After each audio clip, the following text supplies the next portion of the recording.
Welcome back, everybody, to another episode of Midwest Hotspur. It's been a minute. I can honestly say it has been a very long minute since I've been putting together anything for you guys. It's been really busy. I mentioned in my intro video that I work in real estate. My timelines are busy. And when things really kick up, it becomes an exhausting effort to where even when I think I'm going to have time, I don't always have time to do one of these. But I always have time for Tottenham. I am recording this right now on the 13th. They have just lost to Villa 2-1. Even though Kane got that penalty at the end, it never really felt like we were in that game. We were offsides so often in that. But it's been a minute now since I put something out, and the club's so much different today than it was then.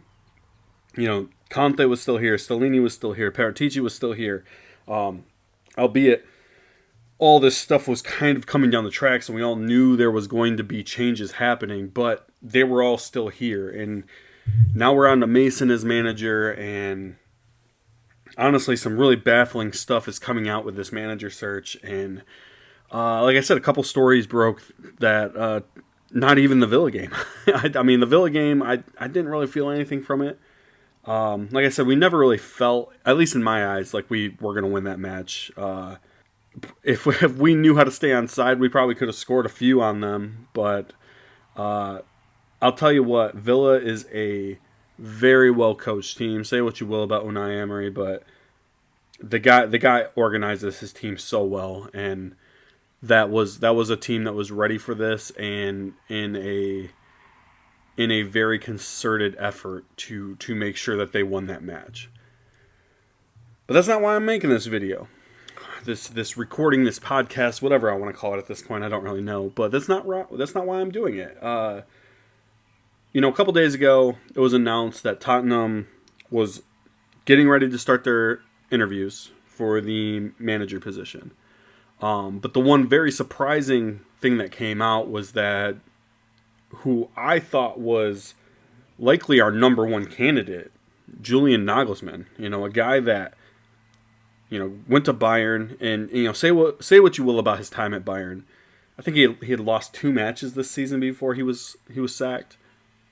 It was probably not to the standards they were hoping, but let's be honest, like, it wasn't this god-awful season. The guy they moved on to a guy that they thought could win them something serious in Tuchel.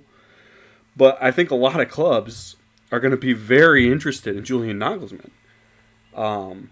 It was interesting to see Chelsea not interested in him, or vice versa, him not interested in Chelsea, whatever the truth matters in that situation. But it was very intriguing to see that. But it seemed like all the stars were lining up for Tottenham to go after this manager that was, quite frankly, I mean, a shining star. I mean, he's a guy that has so much charisma.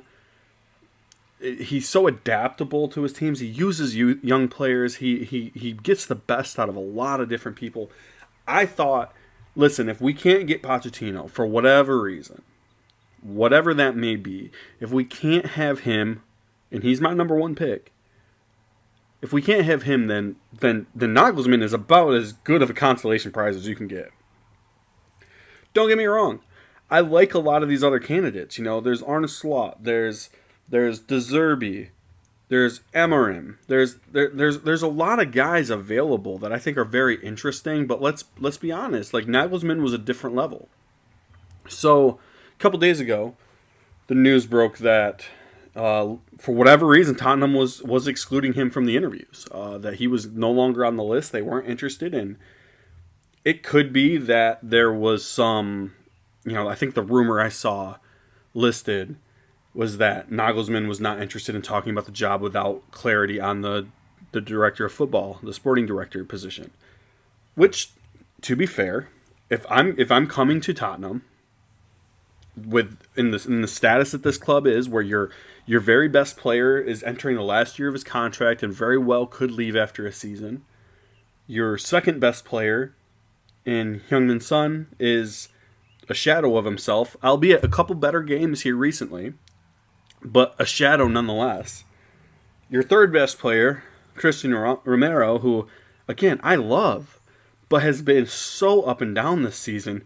Granted, the rest of the defense has been in shambles, so the fact that he's having some slumps could well be tied to that. But he's kind of a problem right now. Hugo, like, don't even get started on Hugo. I don't think he's going to play for Tottenham again, but he really fell off the cliff in my eyes. There's just not a lot of positive that you can take from this team right now. So if I'm Nagelsmann, I 100% understand not wanting to tie your anchor to this thing until you know what direction are we going on? Who's coming in and bringing me the players? What is their vision, and do I gel with that? I think that is a completely reasonable and frankly sane thought process. So if that's truly what the problem was, I don't understand why Tottenham would just exclude him. But that's the news that came out. Is that Nagelsmann is off the list. He's not in the running. They're going to move forward with their other candidates, and at this point, he's off of it. So, to me, again, I'm blinded by Pochettino. Let's be honest. Like I talk about him a lot. He's the manager that was in place when I first started following the team. His play style was so invigorating. Like I'm gonna be honest. When I grew up, I didn't have good soccer to watch, or football, or whatever phrase you want to call it, whatever way you want to call that sport. It's always going to be soccer to me, but I understand the phrase football. But the way they played it, when I first started watching the Premier League and I first started watching Tottenham, that's what brought me to this game. It's what made me want to get up at 6, 7 a.m. every Saturday morning and Sunday morning to watch a sport that none of my friends cared about and none of the people I lived around cared about. But it was invigorating to me. And so, like, in my eyes, the way that his timeline ended with Tottenham, the way he has made it openly known that he's willing to come back and wants to come back, and for us to, what seems to be, to me, again, there could be underwriting factors at play that I don't know, but it seems to be that Tottenham is just straight up ignoring him, that they don't believe in him. They believe that the decision they made to let him go was correct, which to this point does not seem to be the correct move. But either way, they seem to be doubling down on it. And now the news that broke today is that Chelsea is seemingly set to appoint him. It's been a rumor for a while, but now everybody's on it saying it's basically a done deal. It'll be announced shortly. And I just don't understand it. I can't comprehend how we have two managers in Nagelsmann and Pochettino who seemingly fit all of the Tottenham DNA bullshit that we've been told. Right? All of it. They fit every single piece of it. And we were told how important that was going to be, what they wanted in their next manager. And then they go out and they get these fucks like Conte and Mourinho and Paratici and all these guys that are not what they want to be. They're not what they say they want to be. They're not how they act like they want to be. But they get these guys in, and then we somehow, again, it doesn't make sense. We somehow are able to get out of one of those managers and have the option of one of these two. And then for some reason, announced to me, neither of them are good enough. And we're instead going to go and talk to Big Ange, I won't be able to comprehend it. They announced that, when I saw the Fab tweets come out that Poch is about to be announced, I don't get it, guys. I don't understand what's happening here. There's been a pretty big movement. I'd say it's really picked up over the last year and a half, 2 years, but the Levy out, Enoch out movement, It's been around for a while. And I'll be honest. I don't know that I was the biggest levy out, Enoch out person. When I joined this fan base, when I decided that this was the club I wanted to support, we were in a pretty good spot. I've never been through a relegation battle. I've never been through a period of financial uncertainty with the club. And maybe that's naive on my part. Maybe that's something different. But I come from a area of American sports where you don't deal with relegation. You don't deal with that. So maybe there's a part of the sport that I won't fully understand until I go through it with Tottenham. And I know there's a lot of Tottenham fans out there that have. So, I look at this levy out movement, and for a long time I've been like, man, he seems to run the business side well. They need better football people. That's always been my thought, is that he makes some really bad decisions, but I think it's because he's making decisions he shouldn't be making. He needs good football people in there making the calls, making the decisions. And I think the last probably 6 months, I think if there's ever been a confirmation bias and just straight up confirmation of a movement, it's been now. I still don't know that I'm full levy out. I don't know that I am. I do take the point of is the grass always greener? The club's healthy. It's very toxic right now, but the club's financially healthy. I can see a path where it doesn't take that much to right it, and I think that might be the problem, is that we have a player like Harry Kane that is just doing so much to keep the club afloat that maybe if he leaves, the entire thing implodes. Analogy. I was a Detroit Lions fan growing up. For those of you that know the NFL, I imagine many United States listeners know the NFL. The Detroit Lions had Barry Sanders for a really long time. Arguably best running back NFL's ever had. I think if you don't call him the best running back, he's top 3, maybe top 4. No question, top 5. And Detroit through the 90s, which was my real youth. This is the club that I just bled everything. I played Madden every single year that it came out. I was a huge Detroit Lions fan, huge Barry Sanders fan. But the fact remains, Barry Sanders was phenomenal, but the team was good. For the most of the 90s, they were a good team. Made an NFC championship in the early 90s. Personally, I don't remember it, but they did. But never won a game in the playoffs, but were always just kind of fairly good. The minute Barry leaves, I shouldn't say the minute, because the next year they were still okay. But really, the minute Barry leaves, the team implodes, and they've been shit ever since. Other than a couple really tiny spells here and there, they've been really bad. And it does make me wonder, is Tottenham in this phase where they've just had such a generational talent in place, just duct taping over everything? I mean, is that what we're experiencing right now? Because I'm starting to think that we are. And that's why I think some of this levy out stuff is valid.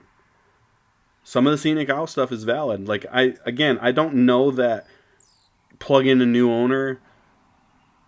I don't know the new owner's financials. I'm assuming if you're spending the kind of money that Tottenham would pull, which is $4 billion plus, you're probably got enough money to keep things moving in that direction. But I don't know. I think watching the Bowley stuff right now in Chelsea is say what you will about Abramovich, but I don't know that Bowley's had a very good run so far. Maybe it isn't always the grass is always greener, and that's a different situation. I think you can argue that a lot of Chelsea fans probably didn't want him to leave. But yeah, guys, I don't know. I found the news for Poch getting appointed and Nagelsmann off our list, and I'm basically looking at the two best candidates to kind of fix and bring us back to what I fell in love with the club for. It just rubs me the wrong way, and I don't know how to handle that. I'm still refreshing the Twitter line right now. You can probably hear my mouse clicking. I'm waiting for that news to come out that it's official, that Poch is signed. Right now, we haven't seen a club announcement or anything. But I don't know. So what's your thoughts, guys? I don't know where we go from here. I really don't. I don't know. I'm not really interested. I'm going to watch every game, obviously, but I'm not interested in what happens the rest of the way. I don't give a shit. Like it's so boring. Like don't get me wrong. I think Mason has been a slight improvement over everything else, but it seems so blah at this point. The football's still not good. There's been a little bit of change. I like that Royal's back. I like that Davies is back, and there's some minor positives here and there. Forster's been okay, but it just still feels like, what are we doing? Like, what's the real plan here? I don't think we're getting European football. I think we're gonna miss out on all of it. I don't think we deserve it. We've completely imploded. But like, what are your thoughts? What do you see with this club? Like, where are we gonna go here? What's your thoughts on Poch? Slowly going to be announced here for Chelsea, a club that, I don't think obviously it's one last ramble, right, before we go, because I was about to wrap this up, but it's just another thing that came in my head is like, it's hard for me to be upset at Poch, right? We have hired ex-Chelsea manager one after another after another. We continue to do this. And now Chelsea's taking one of ours. It just happens to be the one that is the most recent great run of success for us, but they're bringing him in, and I know a lot of people are kind of excommunicating Poch, like kicking him out of their thoughts, and basically saying they're done with him and all this, and I do think there's some validity to that. I don't know that I'm to that point yet, because I don't know what happened with Tottenham. Like I think a lot could be based on what comes out. The only thing I've heard so far is Tottenham wasn't interested. They never reached out. And if that's the true situation, I can't blame him for taking the Chelsea job. When you can't expect a guy to just sit out of work forever waiting by the phone for some bald fuck to call him and say, "Hey, I fucked up." It's not that simple. It's not that easy. So like, if that's the case, I don't know that I think the immediate future, that first match where he comes to Tottenham Hotspur Stadium wearing the Chelsea blues, I'm gonna feel really sick to my stomach, and I'm probably not gonna sing anything of his name for a while. But that being said, if it comes out that it's Tottenham that decided to ignore him and not give him the any kind of chance, then I can't blame him for moving on. But, and there's a big but, if it comes out over time that Tottenham did indeed try to negotiate and try to reach out, and it just came out that Poch decided that it wasn't the best fit anymore, I think that's a different story. Only time will tell. We may never know. I have no idea. But I know at least right now he is not the Chelsea manager. I love him still. I can't guarantee I'll love him as soon as he signs that paper and the club announcements come out. But it's just tough, guys. We're in a mix of a time that we very well will need the best decisions made possible moving forward, with Newcastle coming up, Arsenal obviously on the right foot. Certainly don't look like they're going to win the league now, but certainly playing much better. Definitely top four contenders. Newcastle's there. Liverpool's making a little bounce back. Chelsea, you expect them to be okay with Poch. I mean, it's looking very difficult here for Tottenham to succeed in an ever competitive landscape. And then we're also watching Aston Villa with Unai Emery really look competitive. Just the more I talk about it, guys, the more disappointed and